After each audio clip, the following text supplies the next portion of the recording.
నమస్తే, welcome to SV6 news. నేను రాణి. Cantonment నియోజకవర్గంలోని తిరుమలగిరిలో 1,50,00,000 రూపాయలతో నిర్మించిన నూతన గ్రంథాలయ భవనం ప్రారంభోత్సవానికి కంటోన్మెంట్ ఎమ్మెల్యే శ్రీ గణేష్ ముఖ్య అతిథిగా హాజరై రాష్ట్ర గ్రంథాలయ పరిషత్ చైర్మన్ డాక్టర్ రియాజ్, మేడ్చల్ మల్కాజ్గిరి జిల్లా గ్రంథాలయ చైర్మన్ శ్రీనివాస్ రెడ్డితో కలిసి శుక్రవారం ప్రారంభించారు. అనంతరం ఏర్పాటు చేసిన సభలో ఎమ్మెల్యే మాట్లాడుతూ గ్రంథాలయాలు విజ్ఞాన కేంద్రాలుగా అయినప్పుడు యువత ఉజ్వల భవిష్యత్తుకు ఎదిగే అవకాశం ఉందని కంటోన్మెంట్ ఎమ్మెల్యే శ్రీ గణేష్ అన్నారు. గ్రంథాలయాలు ఎంతో ఉపయోగకరంగా ఉంటాయని, విజ్ఞానాన్ని నేర్పుతాయని, విద్యార్థులకు అన్ని రకాల పుస్తకాలకు ఇక్కడే అందుబాటులో ఉంటాయని అన్నారు. ముఖ్యమంత్రి రేవంత్ రెడ్డి విద్యకు పెద్దపీట వేస్తున్నారని, గత ప్రభుత్వంలా కాకుండా ఈ ప్రజాప్రభుత్వ ఉద్యోగాలకు నోటిఫికేషన్లతో పాటు పరీక్షలు కూడా నిర్వహించి నియామక పత్రాలను అందజేస్తున్నారని చెప్పారు. గ్రంథాలయంలో అన్ని పోటీ పరీక్షలకు అవసరమైన పుస్తకాలు అందుబాటులో ఉంటాయని, అందరూ సద్వినియోగం చేసుకోవాలని చెప్పారు. ఈ కార్యక్రమంలో ఎగ్జిక్యూటివ్ ఇంజనీరింగ్ రామ్ కుమార్, జిల్లా గ్రంథాలయ సెక్రటరీ సురేష్ బాబు, లైబ్రేరియన్ నాగమణి, నియోజకవర్గ కాంగ్రెస్ పార్టీ నాయకులు, కార్యకర్తలు పాల్గొన్నారు.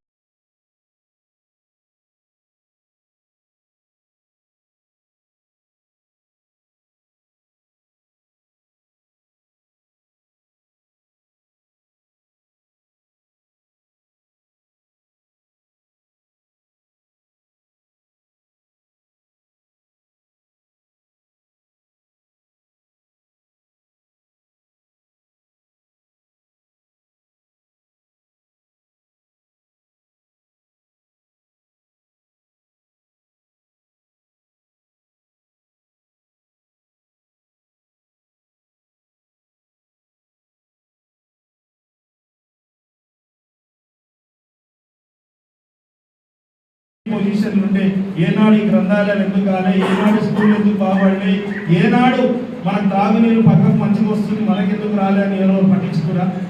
ఏనాడు పైసలు ఎక్కువ తీసుకురావాలి, ఇక్కడ ఎమ్మెల్యేలు ఉన్నారు, మనం కూడా నాయకులు ఉన్నారు అనేసి పోయి స్టేట్ గవర్నమెంట్ తోటి వేరా, సెంట్రల్ గవర్నమెంట్ డబ్బులు తీసుకొచ్చిరా, ఏం మార్పులు వచ్చినాయి, ఏం మార్పు రాలే. ఈరోజు మార్పు వస్తే మనం అందరం స్వాగతించాలి. ఈ యొక్క గ్రంథాలయాలు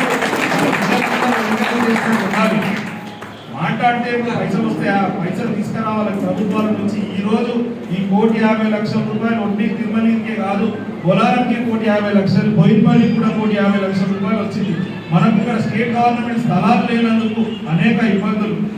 మనం కూడా, మీరు కూడా ఎవరైతే కేంద్రంలో ఉన్నారో మీరు కూడా సెంట్రల్ వాళ్ళతో మాట్లాడి, ఆఫీసర్స్ తోటి మాట్లాడి, స్టేట్ గవర్నమెంట్ డబ్బులు ఇస్తున్నా కూడా ఇక్కడ పనులు జరగాలంటే వాళ్ళు కూడా మనకి ఎన్ఓసీలు ఇవ్వాలి, జాగ్రత్త ఇస్తేనే డెవలప్మెంట్ అవుతుంది. ఇక్కడే ఇప్పుడు చూస్తాం, ఒక ఎస్టీపీ ఉంది, సేవరేజ్ ట్రీట్మెంట్ ప్లాంట్, 10 కోట్ల రూపాయలతోటి సేవరేజ్ ట్రీట్మెంట్ ప్లాంట్.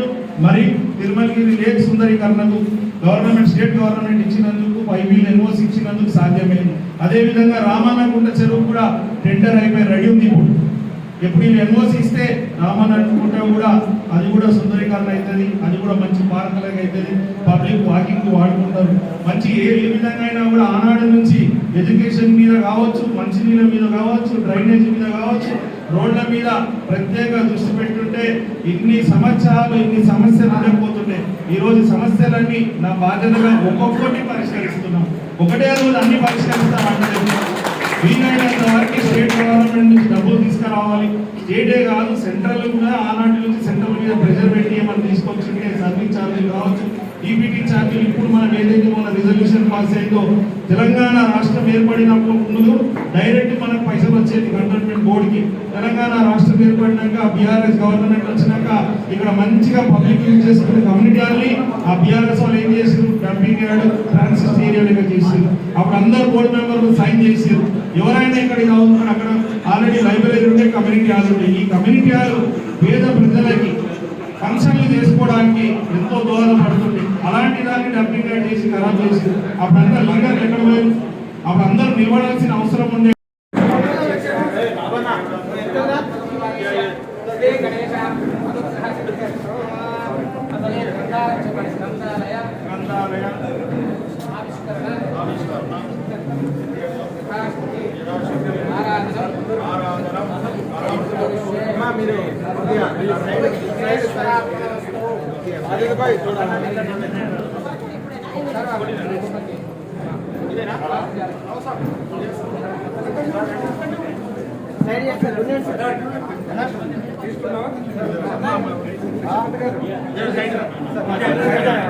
సైడ్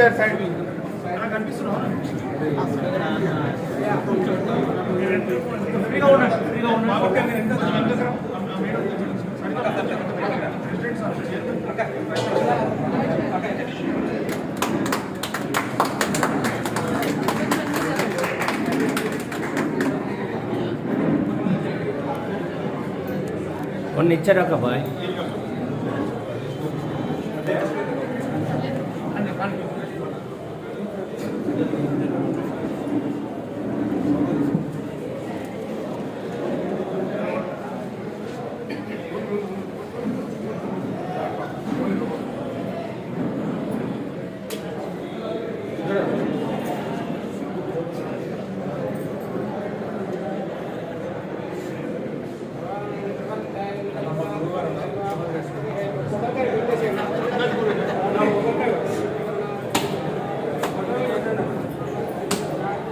అందరితో కొంచెం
గౌరవనీయులు గ్రంథాలయ ప్రారంభోత్సవానికి చేసిన ప్రీతమ నాయకుడు గణేష్ గారు, అలాగే మెడ్చల్ మల్కాజ్గిరి జిల్లా నుంచి లైబ్రరీ చైర్మన్గా వ్యవహరిస్తున్న శ్రీనివాస్ రెడ్డి గారు, అధికారులు అనధికారులు అందరికీ మరొకసారి నమస్కారం. భారతదేశానికి ఒక విశిష్టమైన ప్రాచీన చరిత్ర ఉంది. నలంద విశ్వవిద్యాలయం సాక్షిగా, తక్షశిలా విశ్వవిద్యాలయం సాక్షిగా ప్రపంచానికి నాగరికత వెనకలేని దేశాల్లో భారతదేశం ఒక దేశం. పుస్తక జ్ఞానమే నిజమైన జ్ఞానం. పుస్తక జ్ఞానమే ఒక తరం ఆర్జించిన జ్ఞానాన్ని మరొక తరానికి అందించే ప్రయత్నం చేస్తాము. ఒకప్పటి హైదరాబాద్ రాష్ట్రం, ప్రస్తుత తెలంగాణ రాష్ట్రంగా ఉన్న ఈ భౌగోళిక భూమికి ఏదైతుందో దీని గొప్ప చారిత్రక వారసత్వం ఉంది. ఆ రోజు తెలంగాణలో ప్రపంచంలోనే మొట్టమొదటి ఉద్యమం జరిగింది, అది గ్రంథాలయ ఉద్యమం. ఆ గ్రంథాలయ ఉద్యమం సాక్షిగానే తెలంగాణలో ప్రజాస్వామ్య ఉద్యమం, ఒక రాజరిక వ్యవస్థకు వ్యతిరేక ఉద్యమం ఈ ప్రాంతంలో జరిగిన విషయాన్ని మనం గుర్తు చేసుకోవాలి. ఆ నేపథ్యంలోనే గ్రంథాలయాలను బ్రతికించాలి, గ్రంథాలయాలకు విజ్ఞాన భాండాగారం ఏదైతుందో ప్రజలకు చేరుకోవాలనే తప్పంతో ఈరోజు ప్రజాప్రభుత్వం గౌరవనీయులు రేవంత్ రెడ్డి గారి నాయకత్వంలో ఈరోజు మేము ముందుకు వచ్చి దాదాపుగా 1,50,00,000తో కూడుకున్న ఈ భవంతి ఏదైతుందో ఇది ఈరోజు మనందరి సాక్షిగా రీడర్స్కి, చదువులకి మేము రాష్ట్ర గ్రంథాలయ సంస్థ నుంచి అంకితం చేస్తాం. This library building is dedicated for the service of readers, those who have having the lot of inspirations regarding the reading skills, the books regarding the spiritual, the books regarding the social sciences, the books regarding the scientific temperament, the books regarding the astronomy, the books regarding the modern literature. All these books are available for the people of cantonment from this library. కాబట్టి ఈ రోజు నుంచి ఈ library మీ అందరికీ అందుబాటులో ఉంటుంది, రీడర్స్కి అందుబాటులో ఉంటుంది. గణేష్ గారు మాకు ఆప్తమిత్రుడు. జీవితంలో అనేక త్యాగాల తర్వాత ప్రజాభిప్రాయం నుంచి ఎన్నికైన ఎమ్మెల్యేగా వారిని మేము గుర్తిస్తాం. మా ప్రభుత్వం, ప్రజాప్రభుత్వం, రేవంత్ రెడ్డి గారి ప్రభుత్వంలో ఎక్కడ ఏ ప్రోగ్రాం అయినా కూడా గణేష్ గారు మా దగ్గరికి వస్తారు. ఆయన ఒకసారి ఆదిలాబాద్ జిల్లా ఇన్ఛార్జిగా పెట్టినప్పుడు మారుమూల అడవుల్లో ఒక చిన్న లైబ్రరీ నుంచి నాకు ఫోన్ చేసి ఆ లైబ్రరీ ఫెసిలిటీస్లో మెరుగుపరచడం విషయాన్ని నాతో ఫోన్లో మాట్లాడిన సందర్భాన్ని ఈ దశ is one of the dynamic MLAs of the present our government which is basically we are calling it as a people's government, प्रजा गवर्नमेंट, जनता का सरकार है जो हम चला रहे हैं. రెండు విషయాలు చెప్పి నేను ముగిస్తాను. అదేంటంటే ఈ గ్రంథాలయానికి సంబంధించిన ఇష్యూస్ కింద భవంతి ప్రారంభమైంది. ఈ భవంతి అంటే పుస్తకాలకు సంబంధించిన ఒక భవంతి. ఇందులో గ్రంథ లైబ్రరీకి సంబంధించిన పుస్తకాలు ఏవైతే ఉన్నాయో వాటిని యాసిస్గా తీసుకొస్తాం. దాంతో ఇక్కడ ఒక రిజిస్టర్ పెడతాం. ఆ రిజిస్టర్లో ఏమంటామంటే that is a feedback register. ఈ లైబ్రరీకి వచ్చే రెగ్యులర్గా వచ్చే అందరూ కూడా మీకు ఏ పుస్తకాలు కావాలి, మీకు ఏ మ్యాగజైన్స్ కావాలి, అలాగే మీకు ఏ న్యూస్ పేపర్ కావాలి దయచేసి అందులో రాస్తే ప్రతి మంత్ మా లైబ్రరీకి సంబంధించిన రివ్యూ జరుగుతుంది. ఆ రివ్యూలో రీడర్స్ ఒపీనియన్ తీసుకుంటారండి. ఏ ఏ పుస్తకాలు కావాలి, ఏ మ్యాగజైన్స్ని రీడర్స్ అడుగుతున్నారు, ఏ న్యూస్ పేపర్స్ రీడర్స్ అడుగుతున్నారు విషయాన్ని మనం బేసిక్గా తీసుకుంటాం. ప్రారంభోత్సవం జరిగింది. 1,50,00,000 అంటే చాలా పెద్దది. 2 ఫ్లోర్లు, గ్రౌండ్ ఫ్లోరు, ఫస్ట్ ఫ్లోర్ తోటి ఇక్కడున్న ఈ ప్రాంతంలో ఉన్న నిరుద్యోగులకి ఎవరికైతే సబ్జెక్ట్ నాలెడ్జ్ కావాలా, ఇన్ఫర్మేషన్ కావాలనుకున్న వాళ్ళందరికీ ఇది ఒక గ్రంథాలయం చాలా యూస్ఫుల్. మనకందరికీ తెలుసు ఏ విధంగా ఒక ఆలయం నిర్మిస్తే ఇట్లా భక్తి పెరిగితే సొసైటీ బాగుంటుందో అదే మాదిరిగా ఒక గ్రంథాలయం నిర్మిస్తే ఒక తరం విఘ్నులు అవుతారు.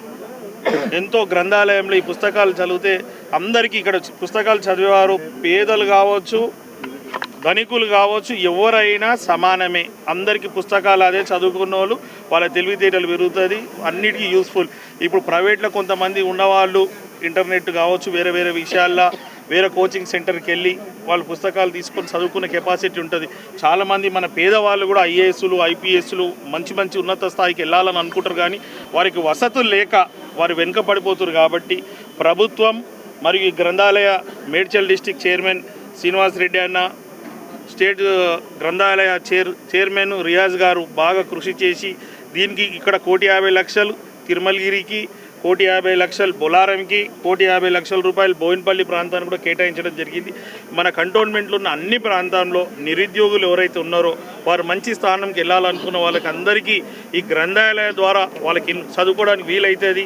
Any competitive exams state government సంబంధించవచ్చు, సెంట్రల్ గవర్నమెంట్ సంబంధించింది అన్నిటికీ ఈ గ్రంథాలయం చాలా యూస్ఫుల్. ఇదే కాకుండా నేను చాలామందికి మీ ద్వారా తెలుపుతున్నా ఏంటంటే కంటోన్మెంట్ నిరుద్యోగులకి ఎవరికైనా స్టూడెంట్స్కి ఏంటంటే మీకు ఒకవేళ చదువుకున్నాక ఏమైనా అర్థం కాలే పుస్తకాల ద్వారా మీకు ఇంకా ఇన్ఫర్మేషన్ కావాలి, ఎవరైనా గైడెన్స్ కావాలంటే కూడా ఒక ఫ్యాకల్టీని నా సొంత నిధులతో వారిని కేటాయించి మీ డౌట్స్ ఏమైనా ఉంటే క్లారిటీ చేసుకొని మీరు కూడా మంచి ఉత్తీర్ణంగా అందరూ మంచి మంచి ర్యాంకులో పాస్ అయ్యి మీరు కోరుకున్న కోరికలు నెరవేరాలనేసి ఆలోచన. కంటోన్మెంట్ ప్రజలకి అత్యధిక ఉద్యోగాలు గవర్నమెంట్ నుంచి, స్టేట్ గవర్నమెంట్ నుంచి, సెంట్రల్ నుంచి రావాలని నేను ఇది ఒక ప్రయత్నం. మీ అందరికీ తెలుసు గతంలో ఏంటంటే నామమాత్రానికి నోటిఫికేషన్ ఇస్తుండే, దాని తర్వాత వేరేలతో కేసులు వేపిస్తుండే, ఉద్యోగాలు ఎవరికి వచ్చేది కాదు. మన ప్రభుత్వం కాంగ్రెస్ ప్రభుత్వం వచ్చినాక నిరుద్యోగులకు అందరికీ నోటిఫికేషన్తో పాటు ఎగ్జామ్స్ కండక్ట్ చేసి వాళ్ళందరికీ ఎల్బీ స్టేడియం సాక్షిగా అందరికీ కూడా సర్టిఫికెట్లు ఇచ్చారు, అపాయింట్మెంట్ లెటర్స్ ఇచ్చారు. ఇంత ఫాస్ట్గా ఈ 2 సంవత్సరాలనే మనం ఇవ్వగలిగినాం. గతంలో మన అందరికీ తెలుసు సెంట్రల్లో గవర్నమెంట్ రాకముందుకు బీజేపీ సర్కార్ ఏం చెప్పింది, మోదీ గారు సంవత్సరానికి 2 కోట్ల ఉద్యోగాలను వారియేలే.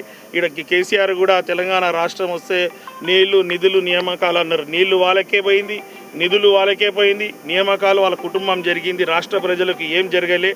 ఈరోజు కాంగ్రెస్ ప్రభుత్వం ఒక లక్ష్యం ఏంటంటే విద్యకి, ఆరోగ్యానికి ప్రత్యేక దృష్టి సారిస్తుంది. అందరు ఆరోగ్యంగా ఉండాలా, అందరికి విద్య బాగున్నప్పుడు ఉద్యోగాలు వస్తున్నాయి, ప్రతి ఒక్కరికి ఉద్యోగం రావడానికి ఇది చాలా చాలా యూస్ఫుల్. కాబట్టి దీని మీద ఎడ్యుకేషన్ మీద మా కాన్సన్ట్రేషన్ ఉంటుంది. ఇదే మాదిరిగా కంటోన్మెంట్లో ఏమేమి అవసరం ఉందో ఒకటి డెవలప్మెంట్ స్టేట్ గవర్నమెంట్ నిధులు తీసుకొచ్చి డెవలప్మెంట్ చేస్తానని తమ ద్వారా తెలుపుతూ మీరు కూడా అందరికి చెప్పండి. ఇంత పెద్ద ఎత్తున ఇది నిర్మించారు కాబట్టి అందరు సద్వినియోగం చేసుకోవాలి. అందరు ఐఏఎస్, ఐపీఎస్ కావాలని మనసారా భగవంతుని